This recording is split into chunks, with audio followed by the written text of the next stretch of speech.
사도행전 11장 1절부터 18절까지 제가 한 절 여러분들이 한 절 있습니다. 유대에 있는 사도들과 형제들이 이방인들도 하나님의 말씀을 받았다함을 들었더니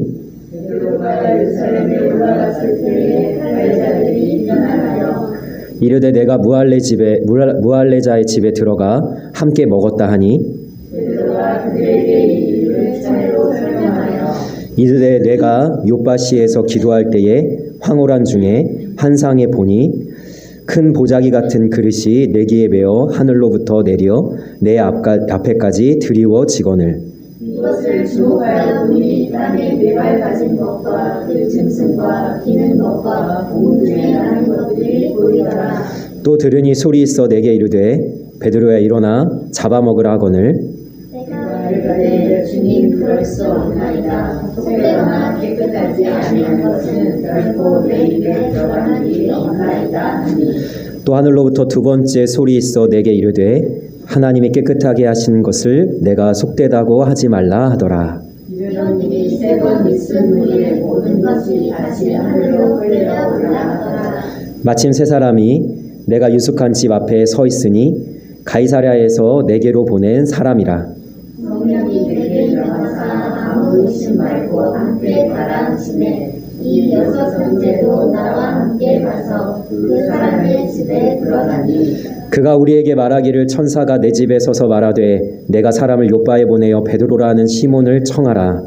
그가 너와 내 온 집이 구원받을 말씀을 내게 이르리라 함을 보았다 하거늘 내가 말을 시작할 때에 성령이 그들에게 임하시기를 처음 우리에게 하신 것과 같이 하는지라.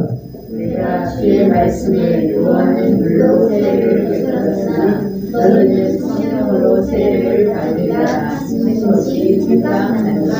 그런즉 하나님이 우리가 주 예수 그리스도를 믿을 때에 주신 것과 같은 선물을 그들에게도 주셨으니 내가 누구이기에 하나님을 능히 맡겠느냐 하더라. 그들이 이 말을 듣고 간장하여 하나님께 요한을 불러 이르되 그러면 하나님께서 이방인에게도 생명 없는 회개를 주셨더라 하니라. 아멘. 베드로가 이방인 고넬료와 식탁의 교제를 나눈 것 때문에 할례자들이 이 베드로를 비난하기 시작합니다. 우리가 때로는 예수님을 믿으면서 선한 일을 하는데 그것 때문에 비난받을 수도 있고요. 우리가 하나님의 말씀에 순종해서 열심히 주님의 뜻대로 살려고 하는데도 이렇게 베드로처럼 욕먹을 때가 있어요. 여러분 그럴 때 어떻게 해야 될까요? 싸울까요? 아니면 관둘까요? 어떻게 하면 좋겠어요? 그냥 하는 거예요. 계속. 하나님이 하라고 하셨으니까 비난을 감수하고 때로는 그것 때문에 핍박도 감수하고 하는 겁니다. 그래서 오늘은 우리가 길게 자세하게 살펴볼 내용이 아닙니다. 왜냐하면 베드로가 그 할례자들한테 3절부터 17절까지 우리가 알고 있는 내용 있죠. 10장에서 한 두세 번에 걸쳐서 우리가 나눴던 내용, 하나님이 나에게 이렇게 말씀하셨고 고넬료에게 성령께서 임하셔서 그에게 나를 초대하라고 하셨고 이거 다 하나님이 하신 거다. 그런데 내가 말씀을 전할 때 이들에게 성령님이 임해서 하나님이 이방인들도 우리와 똑같이 받아주셨다고 인정하셨는데 내가 뭐라고 하나님의 일을 맡겠느냐, 이런 내용이죠. 자, 여기서 베드로를 비난했던 할례자들은 어떤 자들이냐면 극단적 유대주의자들이에요. 그러니까 이런 거죠. 난 할례 받았어. 자, 그러면 이제 이것에 대한 자부심을 넘어서 교만함을 가지고 자, 할례 받지 못한 무할례자들, 오늘도 말씀에 나오죠. 베드로가 무할례자들과 밥을 먹었다. 자, 그러니까 할례 받지 않은 자들은 무시하고 멸시할 뿐만 아니라 만약에 할례 받지 않은 이방인들이 예수님을 믿겠다고 교회 안으로 들어오면 뭐라고 얘기하냐면 니네들도 우리랑 똑같이 할례 받아야 된다. 이런 사람들이에요. 그러니까 어떤 사람들 아시겠죠? 자, 이런 사람들이 베드로를 이제 비난을 할 때 베드로가 이제 설명을 하는데 베드로가 깨어졌죠. 어떻게 깨어졌죠? 나는 부정한 것을 먹지 않습니다. 나는 이방인들과 식탁의 교제를 하지 않습니다. 그런데 베드로가 깨어지고 나니까 어떤 일이 벌어졌어요? 이방인들에게 복음이 흘러가는 은혜의 통로가 열리게 되는 거예요. 자, 이 말씀을 우리가 나누고 있지만 깨어짐을 좋아하는 사람 아무도 없습니다. 너 좀 깨져야 돼. 너 한번 깨져봐야 돼. 이거 좋아하는 사람이 누가 있어요, 그죠? 근데 하나님이 베드로라는 한 사람을 깨서 어떻게 해요?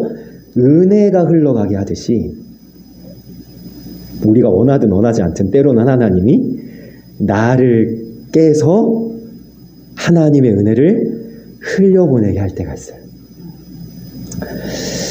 제가 20살에 대학을 들어갔어요. 신학대학교를 들어갔습니다. 20살 거의 끝무렵이긴 하지만 12월 거의 마지막 주이긴 하지만 제가 어쨌든 신학대학교 1학년 20살에 교육전도사 사역을 나갔어요. 근데 지금 생각해보면 그때 철도 없죠. 할 줄 아는 것도 없죠. 아는 것도 없죠. 그런데 얼마나 제가 기고만장했는지 신학생이 됐지 교육전도사 사역도 나가지 이러니까 콧대가 높은 줄 모르고 높아져서 아주 교만이 끝을 달렸습니다. 네, 아주 그냥 뭐 이 세상에서 내가 가장 뛰어나고 천상천하 유아독존 막 거의 이런 마음으로 제가 사역을 시작해서 이제 신학을 공부하고 있는데 제가 섬기던 담임 목사님이 또 유하신 분이셨어요. 그러니까 제가 더 기고만장하죠. 목사님한테 막 강력하게 내 의견을 주장하기도 하고 막 그냥 세상에서 내가 가장 뛰어나고 내가 가장 잘났다 이런 마음으로 막 사역을 막 하고 있는데 여러분 제가 그렇게 하니까 하나님이 저를 어떻게 하셔야겠어요? 내둬요 계속? 이제 깨지는 거예요 이제 하나님한테 이제 1년 7개월을 사역을 하다가 꼼짝없이 1년 3개월을 사역을 못하는 기간이 생겼습니다. 이제 제가 신학생임에도 불구하고 집 앞에 있는 교회에서 평신도로 이제 그냥 다녀야 되는 이런 1년 3개월의 시간 동안 하나님 앞에 제가 언제 저 다시 사역 시작합니까? 언제 저 다시 말씀 전합니까? 막 이러면서 기다리고 있다가 드디어 사역지가 생겼어요. 제가 그때 일산으로 오게 된 거예요. 딱 일산으로 와서 사역을 시작하는데 담임 목사님을 만났잖아요. 담임 목사님이 저보다 훨씬 세고 훨씬 강하고 훨씬 카리스마 넘치는 눈빛만 봐도 오금이 저리는 그런 분이셨어요. 그러니까 제가 14년 동안 거기서 부교역자라면서 얼마나 깨지는지 말씀을 전하는 방법, 기도하는 스타일, 찬양하는 모습 뿐만 아니라 제가 사람들을 대하는 거, 심지어 운전하는 습관까지 하나님이 저를 아주 바닥에다가 던져놓고 계속 깨는 거예요. 그래서 제가 때로는 억울해서 하나님 앞에 울고 또 이렇게 깨지다 하나님 앞에 막 부르짖고 막 어떨 때는 내가 막 공개적으로 잘못한 것이 있어서 혼나기도 하고 별일이 다 있었는데 제가 그 시간을 지나면서 하나님 앞에 질문했던 거죠. 하나님 저 왜 이렇게 힘들어야 되냐? 왜 이렇게 깨져야 되냐? 왜 이렇게 하나님 저 이런 시간을 보내야 되냐? 막 이렇게 했는데 지나고 나니까 그게 다 연단이고 단련이고 당금질이었더라고요. 만약에 그 부교역자의 시간 동안에 제가 깨지고 또 깨지지 않았다면 제가 그나마 이렇게 한 교회를 이끌 담임 목회를 할 수 있는 그릇이 안 됐을 거예요. 물론 지금도 많이 부족하지만 아마 제가 그 교만함 깨지지 않았다면 우리 성도님들을 지금처럼 이해하지도 못했을 거고 사랑하지도 못했을 거고 이 영혼을 품지도 못했을 거예요. 왜 저렇게 못해? 왜 저렇게 해? 맨날 이렇게 판단하고 팔짱 끼면서 그러면서 이렇게 그냥 방관자가 돼서 있었을 거예요. 근데 하나님이 저를 깨니까요. 이제 뭐가 보일까요? 깨지는 분의 아픔이 보여요. 내가 깨져봤으니까. 내가 억울한 일 당해봤으니까. 내가 밑바닥에 내려가서 이 섬김이라는 것을 배워봤으니까 뭘 알게 됐을까요? 영혼들을 이해하게 됐어요. 그래서 제가 깨어진 것이 뭐예요? 은혜가 흘러가는 통로가 될 수 있다는 거죠. 이렇듯 깨어짐은요, 나쁜 것만은 아닙니다. 때로는요, 우리가 깨어져야 되는데, 자, 어느 정도로 깨어져야 될까요? 철저히 산산이 깨어져야 되는 순간들이 있어요. 사도 바울이 그랬죠. 예수님 만나기 전에 얼마나 기고만장했습니까? 이 사도 바울이 자기만 옳은 줄 알고, 자기만 하나님을 향한 열심이 있는 줄 알고 예수님 믿는 사람들 다 잡아다가 결박하여 예루살렘에 끌고 올 뿐만 아니라 자기 눈앞에서 스데반 집사님이 돌 맞아 죽는데 여러분 눈 하나 깜짝하지 않아요. 여러분 우리가 지금 사도 바울을 너무나도 존경해서 그렇지, 여러분 이런 사람이 여러분 우리 눈앞에 있다고 생각해 보세요. 피 한 방울, 찔러도 피 한 방울 안 나올 것 같은 사람, 처참하게 돌 맞아 죽는 사람 앞에서도 전혀 흔들림 없이 당연하다라고 여기는 이 잔인한 사람이 사도 바울이었어요. 근데 예수님을 만나서 어떻게 됩니까? 철저하게 깨지는데 어떻게 깨집니까? 내가 옳다고 생각하는 것이 옳지 않다는 것. 내가 하나님을 향해서 열심 내서 살아가는 삶이 다른 사람들을 살리기보다는 오히려 죽일 수도 있다라는 철저한 깨어짐의 시간을 지나고 나니까 사도 바울이 어떤 사람이 되었냐면 최고의 은사는 사랑이다라고 말한 사람이 됐고요. 그리고 너희들도 서로 용서하고 사랑하고 관용해라, 품어줘라, 이런 거를 말할 수 있는 사람이 된 거예요. 여러분 우리가 지금 주목하고 있는 이 베드로의 시대나 아니면 사도 바울의 시대는 로마의 시대였는데요. 이때 당시에 예수님을 믿는 수많은 사람들은요, 환난이라는 깨어짐을 경험하고 있었습니다. 그럼 어딜 가나 환난이 있는 거예요. 사도 바울도 몇 번씩 죽을 뻔하잖아요. 좀 이따 우리가 살펴보겠지만 12장 가면요, 베드로가 또 죽을 뻔해요. 감옥에 들어가서 죽을 뻔해요. 이런 환난 가운데 사도 바울은요, 이 깨어짐의 시간, 이 환난의 시간을 뭐라고 이야기하면 오히려 그 환난 가운데 즐거워하고 기뻐하라라고 이야기해요. 왜냐하면 여러분 혹시 제가 지금 말씀을 전하는 중에 들으시면서 내가 지금 깨어짐을 겪고 있구나라고 하시는 분 계세요? 그 깨어짐은 오히려 하나님이 나를 확실하게 만지고 계시다는 사인일 수도 있습니다. 이런 의미에서 로마서 5장에 보면 이 바울이 이렇게 이야기를 하고 있습니다. 권면하고 있습니다. 같이 읽겠습니다. 시작. 다만 이뿐 아니라 우리가 환난 중에도 즐거워하나니 이는 환난은 인내를, 인내는 연단을, 연단은 소망을 이루는 줄 알미로다. 아멘. 자, 여기까지만 읽겠습니다. 예수님 믿는 사람은 환난 때문에 깨져도 오히려 즐거워할 수 있다. 왜냐하면 그 깨어짐으로 내가 그릇이 넓어질 수 있고 하나님이 쓰실 수 있는 놀라운 사람으로 내가 빚어질 수 있고, 그 다음에 나의 깨어짐을 통해서 오히려 이 하나님의 은혜가 흘러갈 수 있기 때문에 여러분 이 환난을 통해서 뭘 배웁니까? 인내를 배우죠. 인내를 배워서 뭐가 됩니까? 연단이 되어지고 우리가 순금같이 정금같이 하나님을 위한 사람으로 나올 수 있기 때문에 오히려 이 환난이라는 깨어짐을 기뻐하고 하나님 앞에 서 있으라고 권면하고 있는 겁니다. 그런데 이 깨어짐에 대해서는요, 우리 예수님이 우리에게 가장 좋은 본보기가 되어주셨어요. 기억하실지 모르겠습니다. 지난 11일에 제가 누가복음 2장을 매일 성경으로 묵상을 하면서 제가 이렇게 묵상을 올려드렸는데요. 아마 보신 분은 기억하실지 모르겠어요. 누가복음에만 나와 있는 예수님의 탄생의 기사가 나와 있거든요.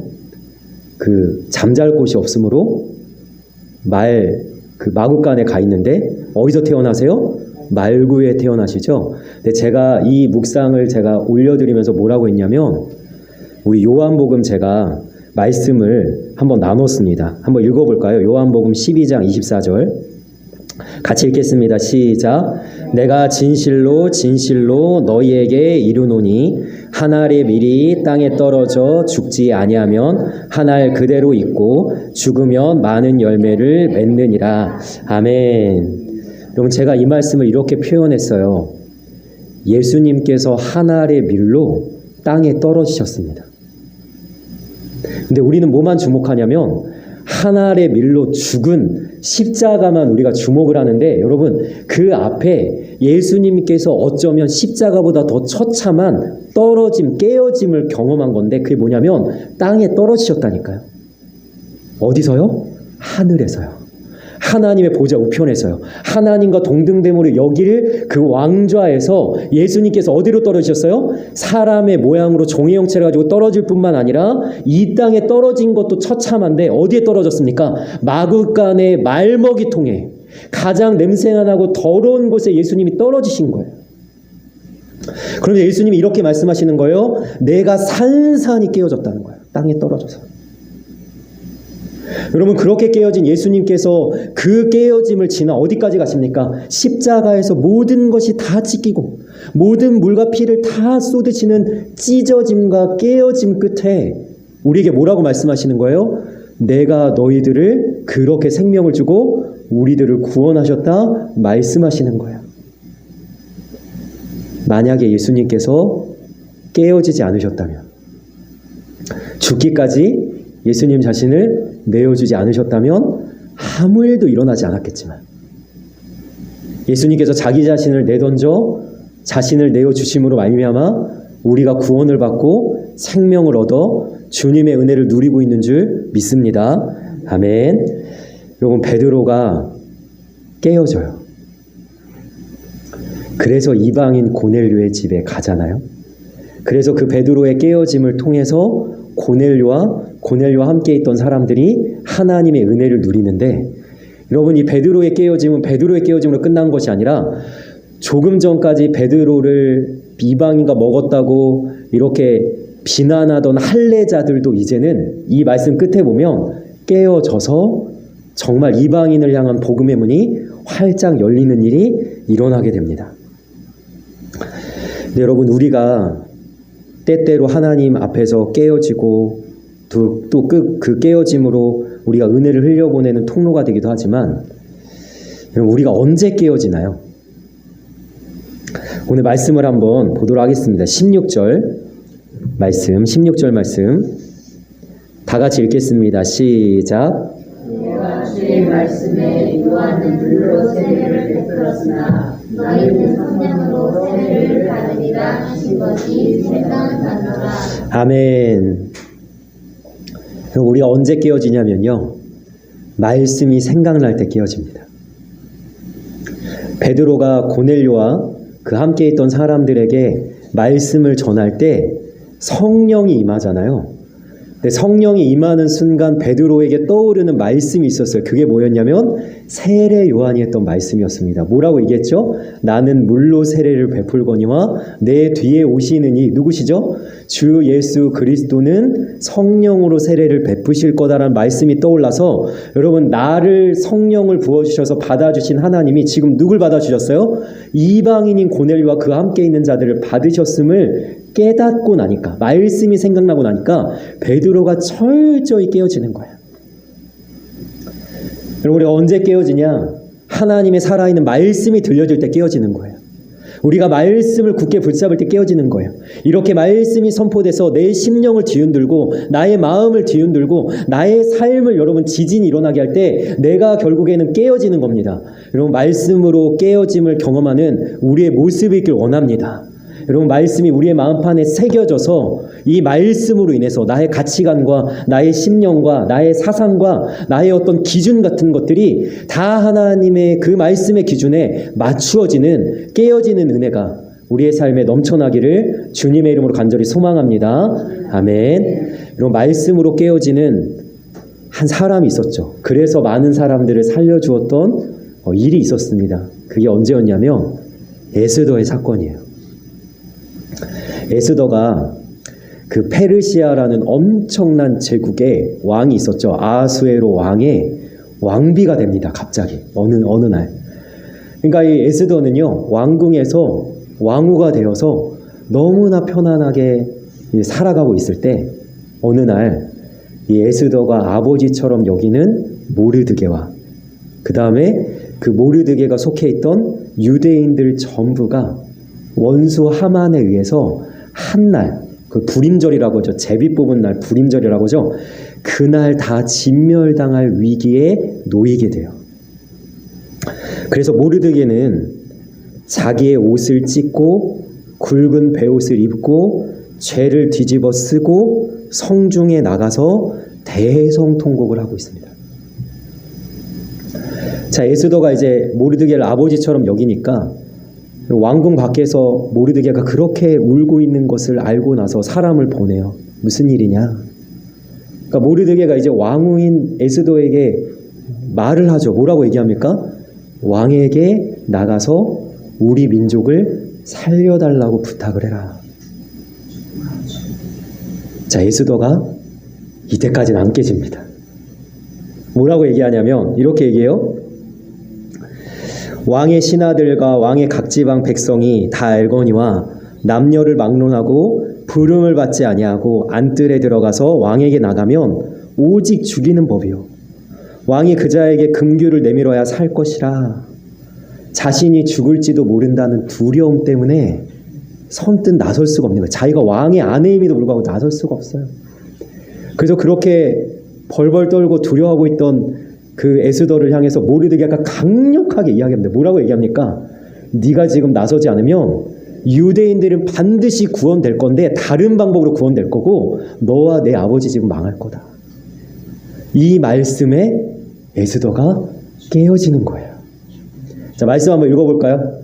너무나도 위대한 이 신앙의 고백이죠. 한번 읽어보겠습니다. 시작. 죽으면 죽으리다. 아멘. 여러분, 이 앞에 있는 여러 말씀이 있었죠. 어떤 말씀입니까? 에스더가 마음의 결심을 알고 자기를 깨뜨리기로 마음을 먹고 어떻게 합니까? 모르드게와 유대인들에게 다 3일 동안 금식해라. 나와 나의 시녀들도 다 3일 동안 금식할 거다. 죽으면 죽으리라는 각오로 왕 앞에 나아가겠다. 여러분, 일말의 소망을 가지고 나아가는 거죠. 왕 앞에 그렇게 나갔다가는 거의 99% 죽는데 하나님이 살려주시겠지. 나뿐만 아니라 나의 민족도 살려주시겠지. 그런 마음으로 나아가지만 혹여라도 내가 죽임을 당하더라도 말씀에 순종하여서 죽기를 각오하고 가겠다. 자기의 생명과 자신의 삶을 모두 다 하나님에 한번 맡긴 채 죽으면 죽으리라는 각오로 나아갔을 때 여러분, 이 에스더가 깨어지니까 어떤 일이 벌어집니까? 왕이 에스더를 바라봤는데 너무 사랑스러워 보였대요. 그래서 금규를 내밀어야 사는데 금규를 내밀 뿐만 아니라 왕이 뭐라고 얘기합니까? 그대여 당신의 소청이 무엇이뇨? 내가 나라의 절반이라도 주겠노라. 이러면서 그 유대인들과 모든 민족이 살아남을 뿐만 아니라 원수 하만을 비롯해서 유대인들을 해치려고 했던 모든 대적들을 오히려 이렇게 망하게 하는 그러한 은혜를 잊게 되는 거죠. 그래서 우리가 에스더의 이 말씀 앞에 깨어지는 모습을 볼 때 여러분, 우리가 이것을 믿기를 원합니다. 내가 깨어질 때 하나님이 역사하십니다. 그러면 이 말씀 앞에 설 때에 우리는 두 가지의 선택권이 있어요. 내가 그 말씀 앞에서 깨어져서 많은 사람의 생명을 살리는 은혜를 흘려보내는 사람이 될 것인가? 아니면 내가 두려워 떨어서 깨어지지 않기로 그냥 머물러 있기로 그냥 아무 일도 일어나지 않기를 바라서 아무 열매도 맺지 못하는 그런 사람이 될 것인가? 여러분, 우리가 말씀으로 깨어지는 은혜가 있기를 원합니다. 우리가 말씀 안에서 철저히 부서져서 이 에스더와 같이 베드로와 같이 하나님의 은혜를 흘려보내는 귀한 은혜가 있기를 간절히 소망합니다. 아멘. 제가 이 깨어짐과 관련해서 작은 은혜가 좀 있었는데요. 지난 월요일에 저희 딸과 서울에 나갈 일이 있었어요. 그래서 볼일을 보고 이제 돌아오는 길이었는데 저희 집으로 돌아오려면 당산역에서 직행버스를 갈아타야 오는 겁니다. 그래서 이제 기다리고 있었죠. 이 전광판에 안내판에 직캠버스가 몇 분 남았다고 이렇게 나와 있고, 그리고 제가 기다리고 있는데 저희 딸이 추운지, 그날 추웠거든요. 춥고 집에 빨리 가고 싶은지 저한테 몇 분 남았어? 좀 있다가 몇 분 남았어? 자꾸 물어보는 거야. 그래서 내가 딸한테 한마디 했죠. 네가 보라고 안내판을. 5분 남았다고 나와 있고 4분 남았다고 나와 있는데 네가 좀 봐라 그랬더니 딸이요. 야, 뭐라 그러냐면 이렇게 얘기하는 거예요. 아니, 아빠가 보고 있으니까 내가 안 봐도 되지. 아빠가 잘 보고 나를 집에 잘 데려다 줄 거니까. 아빠 없이 나 혼자 나왔으면 내가 꼼꼼히 보겠지만 아빠가 있는데 내가 뭐하러 그거 보고 있어. 근데 제가 이 짧은 딸의 말에 하나님 앞에 제 모습이 보이는 거예요.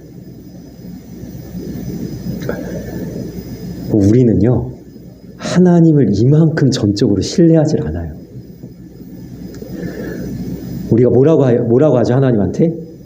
정말 이렇게 하나님 말씀하신 거 맞아요?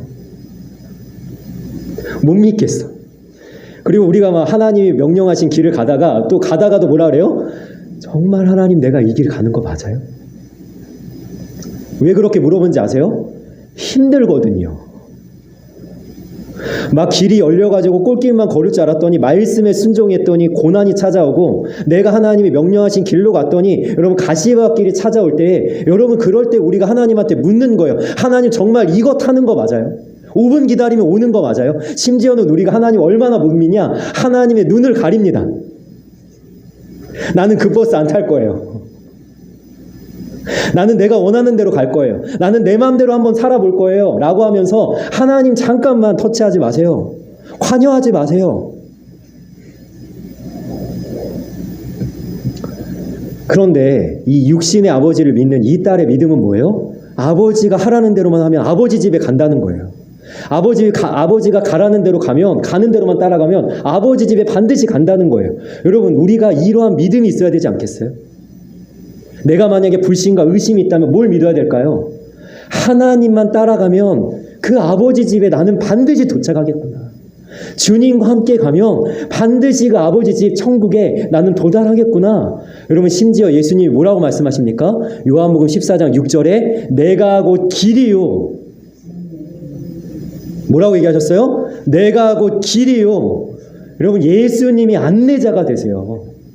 여러분, 내비게이션 켜고 철석같이 믿잖아요. 내비게이션대로 가면 길을 몰라도 반드시 도착한다는 것. 예수님이 내비게이션보다 더 뛰어난, 이 온 세상 만물을 다 주관하시는 뛰어난 놀라운 안내자가 되어서 우리를 안내하고 계시는데, 우리는 몸이 되어서 맨날 이리 기웃 저리 기웃, 이 길이 맞나 저 길이 맞나, 이렇게 사는 게 맞나 저렇게 사는 게 맞나. 저는 소망합니다. 우리 하나님 아버지를 찰떡같이 믿으시기 원합니다. 그분이 말씀하신 대로만 가면 되는 거예요. 그래서 저는요, 이 소소한 일상 속에서 작은 깨어짐을 경험했는데, 여러분 보면요, 이 깨어짐이 나를 살릴 뿐만 아니라 나의 가족을 살리고 나의 교회를 살리고 나의 나라를 살리고 이 전 세계를 살리는 놀라운 은혜가 넘쳐나게 되는 거예요. 선한 목자교회 김다희 목사님이 미국에서 목회를 하다가 그 목사님에게 3가지 선택권이 주어졌습니다. 첫 번째, 한 교회에서 자기 교회로 좀 와달라고 청빙 요청을 하는데 금액을 써서 보여줬대요. 사례비를 얼마 주겠다라고 해서 금액을 써서 보여줬는데, 김다희 목사님이 그 금액을 보고 깜짝 놀랄 금액이었대요. 이렇게나 많이 주세요? 이 정도. 그리고 그 여건도 좋고 환경도 좋은 그 교회에서 김다희 목사님을 이제 초청을 한 거죠. 그게 첫 번째 선택권이었고요. 두 번째는 박사학위 과정을 계속해서 나가는 두 번째 선택권이 있었어요. 자, 마지막 세 번째 선택권이 뭐였냐면, 캔자스라는, 제가 좀 들어보니까 여기는 진짜 교회들이 제대로 될 수가 없는 지역이래요. 정말 열악한. 근데 여기에 이민교회가 하나 있었는데 그 교회에서 김다희 목사님을 좀 와주시라고 부탁을 했는데 여러분 그 교회는 진짜 가면 안 되는 곳이었대요. 왜 그러냐면 목회자들의 무덤이라고 불리는 교회. 그러니까 목사님들이 거의 뭐 1년 6개월 만에 쫓겨나고 3년 만에 쫓겨나고 가장 길게 계신 분이 한 7년 있었던 그런 교회. 그러니까 어느 정도로 소문이 돌았냐면 예수님이 와도 안 된다는 소문이 들 정도의 교회였대요. 그래서 김다희 목사님은요, 그 세 번째 선택지는 아예 생각도 안 하고 있었죠. 그리고 이제 기도하는 와중에 유기성 목사님이 자기에게 해주신 말씀이 불현도 떠올랐대. 하필이면 그 말씀이 떠올랐대. 어떤 말씀이냐면, 김다희 목사님, 혹시 선택의 기로에 서 있을 때 가장 어려운 길을 가십시오. 돌짝밭 길을 가십시오. 그 말씀이 떠올랐대요. 그래서 김다희 목사님이 하나님한테 기도하는데 계속 그 이민교회에 대한 마음을 주셔서 결국에는 자기를 깨뜨리고 간 겁니다. 여러분 갔더니요, 10명 남짓 성도들이 남아있는데 그나마도 3개로 분열되어 있었어요. 어느 날 오면 A가 B를 욕하고, 다음 날 오면 B가 C를 욕하고, 그 다음 날 오면 C가 A를 욕하는, 여러분 네, 여러분 또 이 김다희 목사님이 또 한 번의 깨어짐을 경험했는데 뭐냐면, 한 집사님이 목사님의 면전에 대고 뭐라고 얘기하냐면, 나는 목사 안 믿습니다. 김다희 목사님이 하마터면 나도 집사님 안 믿습니다 이렇게 할 뻔했대요. 그렇잖아요. 그 속으로 생각할 수도 있지만 목사 얼굴 눈을 똑바로 보면서 근데 김다희 목사님이 뭐라고 했냐면 깨어진 거죠. 집사님, 저도 저를 안 믿습니다. 저도 주님만 믿습니다. 우리 집사님도 주님만 믿고 갑시다. 자, 여기서 끝이 아닙니다. 한 집사님이 어느 날 찾아오더니 이쪽에 있는 권사님을 욕을 하더라는 거예요. 1시간, 2시간 동안 욕을 계속 듣다가 김다희 목사님이 이렇게 얘기했대요. 집사님도 제 양이고 그 권사님도 제 양입니다. 저는 양을 버릴 수가 없습니다. 집사님도 조금 마음을 누그러뜨리시고 우리 서로 사랑으로 감싸 안읍시다. 이렇게 얘기를 했대요. 자, 이 목사님이 이제 솔선수범해서 막 거기는 여러분 미국에는 포장이사가 없어요. 다 손으로 일일이 싸야 되는데 이 목사님이 이제 다 일일이 집마다 가가지고 포장이사 해주고 청소해주고 막 솔선수범해서 나서줬더니 이제 이 성도님들이 목사님에 대한 믿음이 쌓이기 시작한 거예요. 그래서 이 목사님이 이제 완전히 납작 엎드려서 종처럼 섬기고 또 섬겼더니 이 교회가 분열이 끝나고 어떻게 되냐, 8년 만에 400명 정도로 부흥되는 역사가 일어난 겁니다. 그런데 그 8년의 끝에 이제 선한 목자굴에 오잖아요. 8년 마지막 마무리하는 그때에 8년 전에 찾아왔던 그 집사님이 이 목사님에게 찾아왔더래요. 목사님, 저 기억나시죠? 기억이 나죠. 근데 알고 봤더니 그 집사님이 이 김다희 목사님을 떠봤던 거예요. 그 전에 있던 목사님처럼 자기랑 똑같이 그 권사님을 욕하나. 근데 김다희 목사 그거 안 한 거잖아요. 자, 김다희 목사님 한 분이 자신을 깨뜨려서 정말로 어려운 이민교회 가고 정말로 어려운 선택의 순간에 자기를 깨뜨리고 또 깨뜨렸더니 하나님의 은혜가 흘러 넘쳤다는 거예요. 여러분, 이것이 예수님이 가신 길이고, 이것이 사도 베드로가 갔던 길이고, 이것이 바울이 갔던 길이고, 좀 전에 얘기했던 에스더가 갔던 길이니 우리가 이제 어떤 길을 가야 됩니까? 우리가 그런 길을 가야 되는 거예요. 여러분, 그런데 이 말씀에 깨어지는 가운데 여러분 우리가 가져야 될 자세가 하나 있는데, 여러분 18절 말씀 한번 읽어보겠습니다. 18절 말씀 다 같이 읽겠습니다. 시작.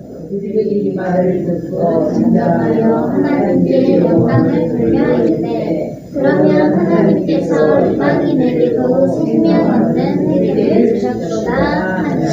아멘. 여러분, 이 말씀 얼마나 은혜가 됩니까? 할례자들이 베드로를 비난하다가 하나님께서 하셨다, 하나님이 말씀하셨다, 하나님이 이루셨다니까 뭐예요? 이 말을 듣고 잠잠하여 이제 입을 다무는 거예요. 더 이상 말하지 않는 거예요. 따지지 않는 거예요. 하나님 진짜 그렇게 하셨냐 이야기하지 않는 거예요. 잠잠해요. 여러분, 하나님의 말씀 앞에 잠잠하기를 원합니다. 여러분, 하나님은요, 우리가 이렇게 잠잠하기를 너무나 원하시는데, 여러분, 말씀을 한 3가지 정도 살펴보려고 합니다. 시편 말씀, 우리 한번 읽어보겠습니다. 시편 말씀 같이 읽습니다. 시작. 나의 영혼이 잠잠히 하나님만 바라며 나의 구원이 그에게서 나오는도다. 아멘. 시편 76편 8절입니다. 다 같이 읽습니다. 시작. 주께서 하늘에서 판결을 선포하시며 땅이 두려워 잠잠하였나니. 아멘. 여러분, 이사야 30장 15절 같이 읽습니다. 시작. 주 여호와 이스라엘의 거룩하신 이가 이같이 말씀하시되 너희가 돌이켜 조용히 있어야 구원을 얻을 것이요 잠잠하고 신뢰하여야 힘을 얻을 것이거늘. 아멘. 우리는 잠잠히 하나님만 구해야 되는 거예요. 잠잠한 자가 하나님의 구원을 얻습니다. 주님께서 거친 파도와 바다를 명하사 잠잠하게 하신 것 같이 오늘 이 시간 말씀을 통해 우리의 생각과 마음이 잠잠케 되어지기를 원합니다. 그리고 그 잠잠함이 이방인을 향한 구원의 물꼬를 트게 했습니다. 우리의 잠잠함을 통하여 하나님의 역사가 이루어지고 우리의 삶에 놀라운 하나님의 기적이 시작할 것입니다. 그래서 잠잠하여 우리 하나님께 이렇게 고백할 수 있기를 원합니다. 하나님, 말씀하옵소서. 종이 듣겠나이다. 그래서 우리가 이 베드로와 같이 기꺼이 자신을 깨뜨리고 말미암아 우리를 통해 많은 열매가 맺어지고 하나님의 구원의 은혜가 흘러 넘치게 되는 그러한 축복이 임하기를 주님의 이름으로 간절히 소망하며 축원합니다. 아멘.